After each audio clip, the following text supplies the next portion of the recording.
हृदय की बात कह रहा हूं। आज हाथ जोड़ के प्यार से, शासन से, हर तरह से आपको भगवान प्रेरित करके निकाल रहे हैं। इस दलदल से निकल चलो। आपको अगर दलदल ही प्रिय है प्रपंच का, तो देख लेना एक समय आएगा कोई समझाने वाला नहीं होगा और तुम्हारी समझ नहीं होगी और तुम्हारा जीवन बहुत दूर प्रभु से होगा। विश्वास करो हमारी बात को। अभी अवसर है, निकल चलो। अभी तुम्हें हरि गुरु की बातें अच्छी नहीं लगती, अभी तुम्हें हरि गुरु का प्यार नहीं समझ में आ रहा, तुम्हें ऐसा लगता है कोई हमारे शरीर का प्यार करे तो वो हमारा प्यारा, इंद्रियों का दुलार करे सो हमारा प्यारा, हमारे मन के अनुकूल चलने वाला मिले तो सच्ची मानिए सारी बातें हरि से पूर्ण होती हैं।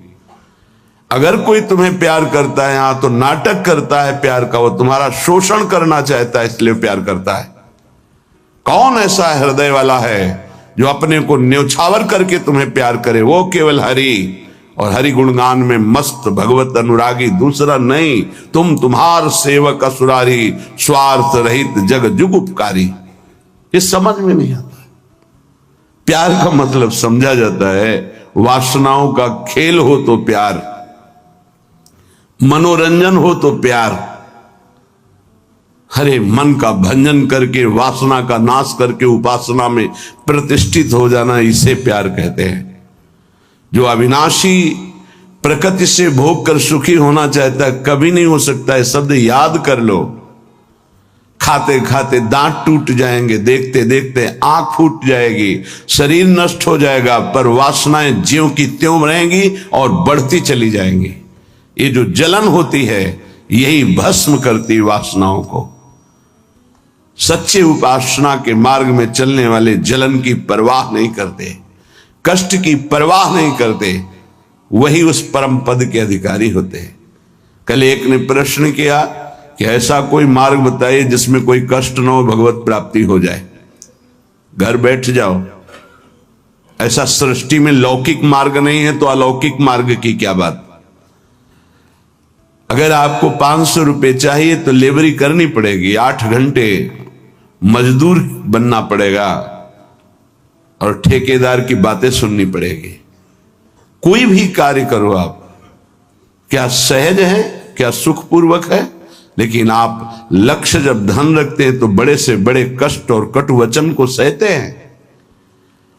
आप जब दुख से निकलने के लिए लक्ष्य बना लिया भगवत प्राप्ति, तो फिर ये मनोरंजन कैसा, यही समझ में नहीं आता।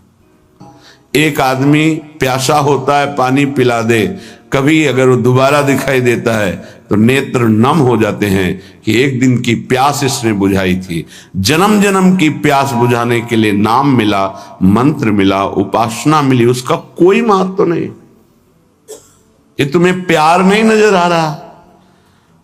जो कभी संभाषण नहीं करते थे, देखते नहीं थे, वे तुम्हें अंदर और बाहर दोनों से देख रहे, तुमसे संभाषण कर रहे हैं। ये तुम्हें प्यार नहीं समझ में आ रहा। हमारी तो यही समझ में नहीं आ रहा कि उपासक का लक्ष्य क्या है। अगर लक्ष्य नहीं है तो तुम्हें कोई भी बदल नहीं सकता, और लक्ष्य है तो तुम्हें कोई बदल नहीं सकता। दोनों बातें समझ लो। लक्ष्य नहीं है तो तुम्हें परमार्थी कोई नहीं बना सकता, और लक्ष्य है तो तुमको कोई स्वार्थी नहीं बना सकता। चाहे जितना कुसंग हो जाए, तुम्हारा परिवर्तन नहीं हो सकता, क्योंकि तुम्हारा लक्ष्य है हरि गुरु को प्राप्त करना।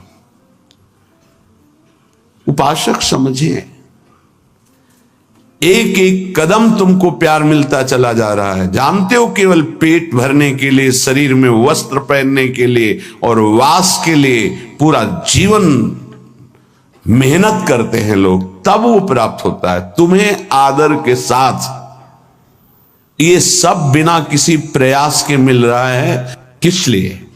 तुम भगवान के हो, प्रियालाल के हो। इस बात की तुम्हें इज्जत रखनी है कि तुम प्रभु के दास हो, उसी की सब सुविधा है। अगर दासत्व विषयों का रखोगे तो छल कर रहे हो हमारे प्रभु के साथ। ये छल तुम्हारे हृदय को ताप पहुंचा देगा। ऐसा ताप जो कहीं शांति नहीं मिलेगी। समझ में नहीं आता। मेरे प्रभु उतरते चले जाते हैं, झुकते चले जाते हैं आपको उठाने के लिए। आप ऐंठते चले जाते हैं कि आप कुछ हैं, भोगना पड़ेगा आपको आगे। शब्द याद कर लीजिए। आगे आपको प्रतिकूलता ऐसे घेरेगी कि फिर कोई बचाने वाला दिखाई नहीं देगा, वो आप क्लेशित होंगे। इसलिए सावधान हो जाइए, परिस्थिति को सहना सीखिए। सहत सहत बाढ़े भगत गृह तन गुरुहित गार। जो सहनशील वही महात्मा होता है, जो सहनशील है वही प्रेम रस का अधिकारी बनता है, जो सहनशील है वही प्रियाजू का कृपा पात्र बनता है। प्रियाजू कृपा पे कृपा करती चली जा रही, संसार समुद्र से निकाल करके अपने महल में रखकर अद्भुत सुख दे रही। यहां जानते हो भजन का स्वरूप क्या है? रहना ही भजन हो जाता है। पर रह कहां पा रहे हो? यहां तन यहां रह रहा है मन विषयों में, मन नाना प्रकार की कामनाओं की पूर्ति में। क्या वृंदावन वास हो रहा है? ये वनवास है। वृंदारण्ये चर अचर दृक् पश्य वृंदावन श्री। जिह्वे वृंदावन गुणगान कीर्त श्रोत्र गृह्यान। वृंदाटव्या भज परिमल घ्राण गात्र त्वमस्मिन्। वृंदारण्ये लुठत पुलकितम कृष्णो केलिस्थलीसु। यह है भजन वृंदावन का। बोले नेत्रों से तुम यहां वृंदावन वासी जो खगमृग पशु पंछी मनुष्य हैं, इनको भाव से देखो। ये सब भजनानंदी महापुरुष हैं। ये भजन के प्रताप से यहां कोई सूकर बना हुआ है, कोई कुकर बना हुआ है, कोई पशु पक्षी बना हुआ है, कोई मनुष्य बना, कोई लता, कोई वृक्ष। ये जहां जो कुछ दिखाई दे रहा है, चर अचर दृक् पश्य वृंदावन श्री। ये वृंदावन की अद्भुत श्री वैभव शोभा भगवत स्वरूप है। यहाँ के कुत्ते का भी दर्शन कर रहे हो तो एक बहुत बड़े महात्मा का दर्शन करने से जो फल मिलता है वो मिलेगा, ध्यान रखना। हरिराम व्यास जी आचार्य हैं रस के, वो कह रहे हैं हो मन वृंदावन को श्वान। श्वान माने कुत्ता। यहां का कुत्ता कोई साधारण श्वान नहीं है, वो कोई परमहंस महापुरुष है जो प्रियाजू की स्केली कुंज में श्वान रूप धारण किए हुए रज का सेवन कर रहा है। आप क्या समझते हैं? मनुष्य शरीर से भी महान सौभाग्यशाली वो है। क्यों? तुम तो गद्दे पे सोते होगे, वो रज पे सोता है। तुम रज के बने हुए पात्र में विरक्त होकर पाते हो कि नहीं, श्री भगवान जाने। लेकिन उसको भोजन ही रज में मिलता है और रजयुक्त भोजन पाता है। उच्छिष्ट संतों का मिलता है तुम्हें कि नहीं, लेकिन उसको जरूर मिलता है, क्योंकि प्राय उच्छिष्ट ही डालते हैं। संतों का भंडारा हुआ, दोना पत्तल बाहर फेंक दिए गए, एक एक पत्तल को चाट चाट कर साफ संतों की जूठन पा रहा है। कौन है? महाभागवत है वो। यहां के चर अचर को भाव से देखने की कोशिश कीजिए। पशु पक्षी लता वृक्ष मनुष्य, ये सब भगवत स्वरूप है। भजन हो रहा है यहाँ का। आप अगर भाव से दर्शन कर रहे हैं, भजन हो रहा है। अगर भाव का अभाव है तो आपको गलत दर्शन होने लगेगा। ईर्ष्या द्वेष वाली बातें, दोष गुण वाली बातें, माया जनित बातें आपको दिखाई देने लगेंगी। ऐसा यहाँ का भजनानंदी उपासक नहीं देखता, वो भाव से देखता है। खग मृग पशु पंछी जे या बन के चरण शरण रख ली जाए। ये सब भगवत स्वरूप है। सच्ची मानिए, सब भगवत स्वरूप है। ऐसे वृंदावन में रहो, अपने नेत्रों से जो भी देख रहे हो ये सब बड़े बड़े भजन करने वाले महापुरुष हैं। न जाने कौन सा भजन किस जन्म में बना कि वो इस धाम में आकर के नाली की कीड़ा पशु पक्षी इन रूपों में विराजमान है। श्रीपाद प्रबोधानंद जी कह रहे हैं, बाहर मुझे चतुर्मुख परम वेदों का ज्ञाता ब्रह्मा पद ऐश्वर्य पद नहीं चाहिए, लेकिन वृंदावन में नाली का कीड़ा बना दो मुझे। ये जितने भी आपकी दृष्टि में आ रहे हैं, आपका भारी भजन बन रहा है, यदि भाव से आप देख रहे मेरे प्रभु के जन हैं, ये बड़े बड़े भजन करने वाले हैं, चाहे वो कोई बेल हो, कोई वृक्ष हो, ये सब भगवत स्वरूप है। ऐसे तो अपने नेत्रों का भजन करो, ये नेत्रों का भजन है। अब जिह्वे वृंदावन गुणगान, जीभ का भजन है वृंदावन की प्रिया प्रीतम की रूप माधुरी, गुण माधुरी, लीला माधुरी, कुंज निकुंजों की ये जो चर्चा करते हैं, अर्थात श्रीमद चतुरासी जी गाते हैं, 42 लीला गाते हैं, श्रीमद राधा सुधा निधि, केली मालजू, महावाणी जू, ये सब वाणी का भजन हो रहा है, दिव्य भजन, वाणी की सार्थकता हो रही।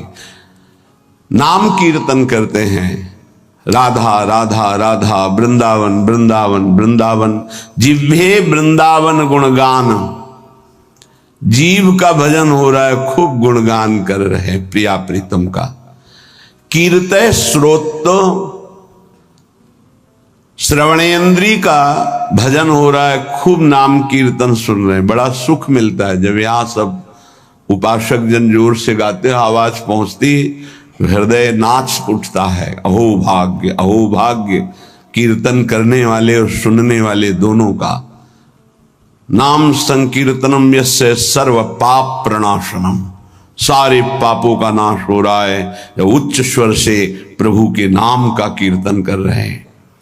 कीर्तन श्रोत्र, श्रवणेन्द्री से सुनने मात्र से प्रिया प्रीतम का प्रेम प्राप्त, ये बड़ी सामर्थ्य है कीर्तन में। गुण कीर्तन में जो पद गायन होता है, श्रवण सुनत प्रापक रति राधा पद अम्बुज सुकुमार। आप बैठे हैं यहां सभा में और गुण कीर्तन हो रहा तो कृपा की वर्षा हो रही, आप भींज जाओगे। रासमंडल में महाप्रभु हरिवंश चंद्रजू के प्राकट्य उत्सव का 1 महीने पद गायन होता है। हमारी एकांतिक रुचि संन्यास वृत्ति के कारण प्रारंभ में सदगुरुदेव भगवान ने कहा कि आप सभा में क्यों नहीं जाते, तो उनका रुचि नहीं, एकांतिक रुचि रही, अकेला रहना शांत ऐसे। वह नहीं, वो सब उसका फल मिल गया है, प्रियाजू के चरणों की शरणागति, तो जाकर के विराजमान होकर के वहां वाणी सुनो ना। वाणी सुनने मात्र से सभा में प्रियाजू की कृपा प्राप्त होती है, बस फिर आगे प्रश्न नहीं हुआ। गुरुदेव के वचन थे। अगर सभा है, ऐसे वाणी गायन हो रहा है, आप बैठे हैं, कुछ समझ में नहीं आ रहा, फिर भी आप निष्पाप हो रहे हैं, प्रियालाल की कृपा पात्र बन रहे हैं, ये बात समझनी चाहिए। कीर्तय श्रोत्र, गृह्यान वृंदाटव्या, भज परिमल घ्राण गात्र, त्वमस्मिन् वृंदारण्ये लुट पुलकितम कृष्ण केल स्थलीषु। तुम श्री वृंदावन के पुष्पों की सुगंध जो प्रियालाल के चरणों में समर्पित है, वृंदावन के पुष्प, एक खास बात है। जो हमारी ब्रजभूमि में प्रकट हुए पुष्प हैं, इनकी समानता करोड़ों रुपए का बाहर से पुष्प लाकर अर्पित करो तो मेरे प्रियालाल को उतना सुख नहीं होगा। यहां के हर श्रृंगार का, मोगरा का, गुलाब का, कनेर का या किसी भी का पुष्प, ऐसे मौलश्री का बहुत छोटा पुष्प, बड़ा सुगंधित पुष्प, 3 दिन तक वो प्रियालाल की सेवा में अर्पित किया जा सकता है, उसकी ऐसी महिमा है। उसकी माला बना के या 4 पुष्प रख दिए, फिर वो जो घ्राणेन्द्रिय में प्रसादी सूंघा जाता है, जो प्रियालाल के श्रीअंग में इत्र अर्पित किया, वो प्रसादी जो घ्राणेन्द्रिय में, श्री तुलसी जो चरणों में अर्पित की गई, वो घ्राणेन्द्रिय में, हृदय में जाके प्रेम लक्षणा भक्ति प्रकट करती है। गृह्यान वृंदावन भज परिमल घ्राण, वृंदावन, वृंदावन की सुगंधित वस्तुएं, बड़ी अनन्यता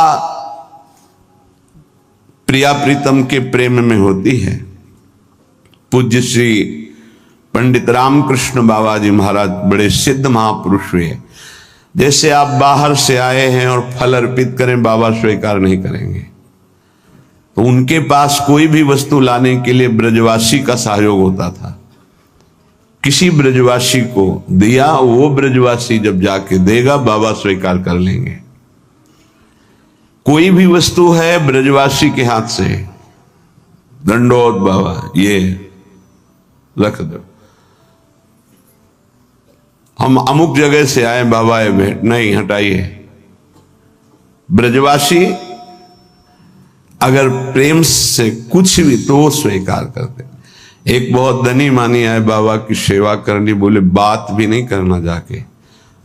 बहुत वो दैन्य हुए तो बोले अगर सेवा करनी है तो जो अनुगामी शिष्य जन थे उन्होंने कहा कि इन घरों में ब्रजवासियों के बाबा माधुकरी लेने आते हैं, इन घरों में सेवा कर दो, वो बाबा को जब देंगे तो वो स्वीकार कर लेंगे। ये थोड़ी सी वृंदावन की निष्ठा रहनी जिससे हम उस रस को प्राप्त होते हैं। गात्र तमस्मिन वृंदारण्य लुंठ, शरीर का यहां पावन होना कैसे होता है? बोले वृंदावन की रज में लोट गया ये लुंठ। तो पुलकितम कृष्ण केलिस्थलेशु, श्रृंगार रस श्री श्यामा श्याम की इस केली भूमि में जो लोट गया, 84 के चक्र से मुक्त हो गया। पहले बहुत ऐसा दर्शन होता था परिक्रमा मार्ग में, रज में, कि ऊपर के वस्त्र बाहरी जन भी आकर उतार कर लौटते थे, दंडवती करते थे। ये दुर्भाग्य है कि सुविधा हो गई इस रोड की, दुर्भाग्य है। नहीं, जो रज में परिक्रमा करने में, दर्शन में, लौटने में सुख था वो इस रोड से थोड़ी है। पर कलयुग भगवान की लीला ऐसी है कि इतना आधुनिकता बढ़ती जा रही है कि रज रानी को प्राप्त करना दुर्लभ हो गया। अगर रज रानी ले तो वृंदावन की परिक्रमा में कहां से ले? परिक्रमा तो रोड में अब हो रही है और रोड में रज रानी कहां मिलेंगे? वृंदावन का जो शुद्ध भजन है वो इस रज की अनन्यता से जागृत होता है, वो बुद्धि से नहीं जागृत होता। जो रजोपसेवी जन है उनके हृदय में जुगल जोरी का भाव जागृत होता है। महोज्वल रसोन्मद प्रणय सिंधु निस्यंदनी, महामधुर राधिका रमण खेलना नंदिनी, रसेन समधिष्ठिता भुवन वंद्य वृंदया, चकास्तु हृदय में हरे परम धाम वृंदाटवी। उन्माद रस प्रकट करने वाली ये भूमि वृंदावन है। जो ऐसे यहां रहता है एक एक इंद्री को प्रियालाल में लगा के, महोज्वल रसोन्मद प्रणय सिंधु निस्यंदिनी, महाउज्ज्वल परम निष्काम प्रेम रस का प्रादुर्भाव होता है जो उन्माद प्रकट कर देता है। श्री किशोरी जी के सहित रमण जी महाराज अर्थात राधा रमण जी महाराज अपनी विविध प्रेममयी क्रीड़ाओं के द्वारा उसके हृदय को अद्भुत आनंद प्रदान करते हैं। जो ऐसी रहनी से रहता है त्रिभुवन वंदनीय हो जाता है। जो वृंदावन वासी है, ध्यान दीजिए, त्रिभुवन वंदनीय हो जाता है। कहते हैं कि आप नाम जप करो तो आपकी जिह्वा का रोग ठीक हो जाएगा। हर इंद्री समय बीमार है हमारी। नेत्र इंद्री गलत देखना चाहती, श्रवण इंद्री प्रपंच सुनना चाहती, वाक इंद्री प्रपंच की बातें करना चाहती, रसेंद्री सांसारिक भोग भोगना चाहती, जनेन्द्री हर इंद्री अपवित्र हो गई है। इसको इस रहनी से पावन करो। प्रियालाल को अर्पित किए हुए उच्छिष्ट का सेवन करो, प्रसाद का। नाम वाणी का गुणगान करो, नाम वाणी को सुनो, वृंदावन की रज शरीर में लगी रहे। तो महाउज्ज्वल प्रेम रस इसी से प्रकट होता है। वो त्रिभुवन वंदनीय हो जाता है। वो राधा रमण जी की महामधुर लीलाओं का रसास्वादन करता है। ऐसे परमानंद में समधिष्ठित परम धाम श्री वृंदावन हमें स्वीकार करे, अर्थात हमें आश्रय और वास देकर रहनी प्रदान करे। ऐसी रहनी से हम रहें। जन्मनि जन्मनि वृंदावन भुवि वृंदार केंद्र वंद्यायाम अपितृण गुल्मक भावे भवतु ममाशा समुल्लसाम। अब तो मेरी एक ही आकांक्षा है। श्रीपाद प्रबोधानंद जी महाराज कहते हैं, जन्मनि जन्मनि वृंदावन भुवि वृंदार केंद्र वंद्यायाम।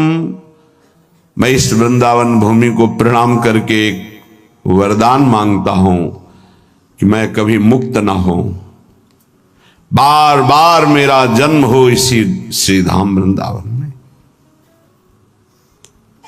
मनुष्य शरीर के लिए नहीं कहते।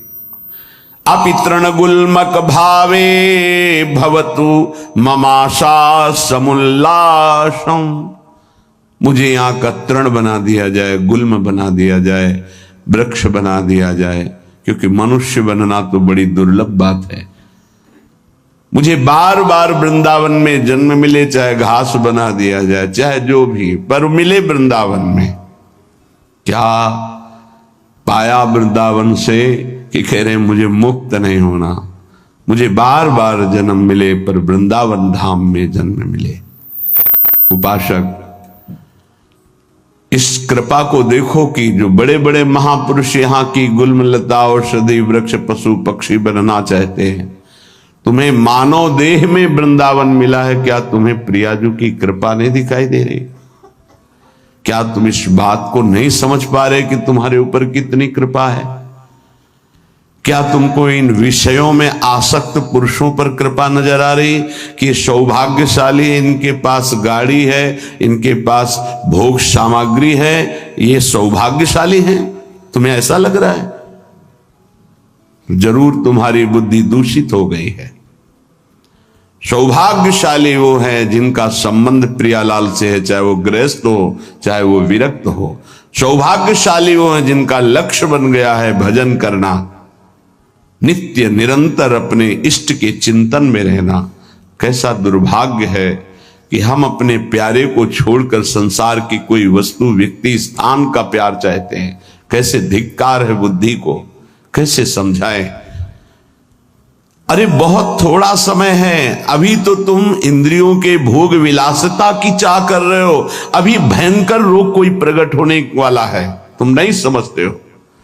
फिर क्या करोगे? फिर रोग निवृत्ति के लिए रोगे।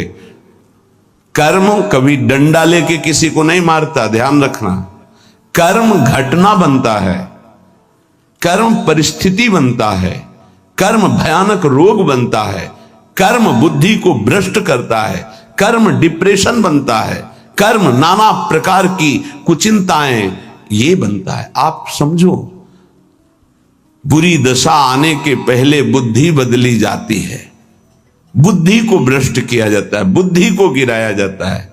गुरु कृपा पात्र, हरि कृपा पात्र, और बुद्धि को छोड़ दे विषयों की तरफ, ये तो बहुत बड़ी हानि का विषय है। सावधान, इस जन्म को मत बर्बाद करो, बहुत कृपा हो गई। कुछ देखी देखा बाबा जी बन जाता है, देखी देखा है। इसका बाढ़ा जोग, छीजी काया बाढ़ा रोग, सधुवई भाषा। एक ने देखा बाबा जी को तो बड़ा सुख है, उनको क्या पता सच्चे मार्ग के पथिक को जितनी मेहनत है विश्व में कोई सी को इतनी मेहनत है ही नहीं। सच्चाई से समझ लीजिए, कम से कम 5 बजे तक तो सोते ही हैं लोग, वैसे तो 9-10 भी बज जाते हैं। तुम मेहनत करते हो, क्या मेहनत करते हो तुम? बाहरी शरीर की, और रात रात भर जग करके, दिन दिन भर जग कर अपने मन को मारकर चिदानंद तत्व में लगा रहे। अरे जिस अनंत ब्रह्मांडों के स्वामी को सोचने की भी तुम्हारी सामर्थ्य नहीं कि वो है, वो निरंतर उनके प्यार और दुलार में अपने आप की हर इच्छाओं को भस्म करके, हर परिस्थिति को सह करके आगे बढ़ रहे हैं। तुम्हें क्या पता?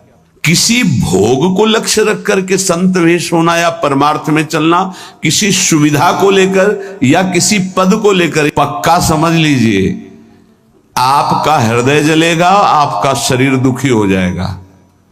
पक्का। यदि लक्ष्य है कि हर कष्ट सहकर श्यामा श्याम की प्राप्ति करेंगे, तो पक्का समझ लीजिए आपका हृदय शीतल हो जाएगा और आपको कोई भी विपत्ति, कष्ट, रोग स्पर्श नहीं कर पाएगा। आएगा, स्पर्श नहीं कर पाएगा। दुख देना तो अलग की बात रही। हरि तज होए विषय अनुरागी, वो अभागी है, आप अभागी नहीं हैं। भगवत मार्ग के पथिक इस बात को समझें कि हमारी इंद्रियां जो भोगों की मांग कर रही, उनका मांग पूरी हो जाना बड़े भाग्य की बात है। नहीं, ये अभागी का लक्षण है। हम मांगे और ना मिले और प्रभु के मार्ग में हमारी उन्नति हो, ये भाग्यशाली का लक्षण है। ये इंद्रियों की विलासता मन के साथ कितना भी आप कर लो, कभी पूरी होने वाली नहीं। जब तक आप अपने देह को स्त्री या पुरुष मानते हैं, इंद्रियों को, मन को अपना मानते हैं, भोगों को सुख मानते हैं, तो आप कुछ नहीं हैं।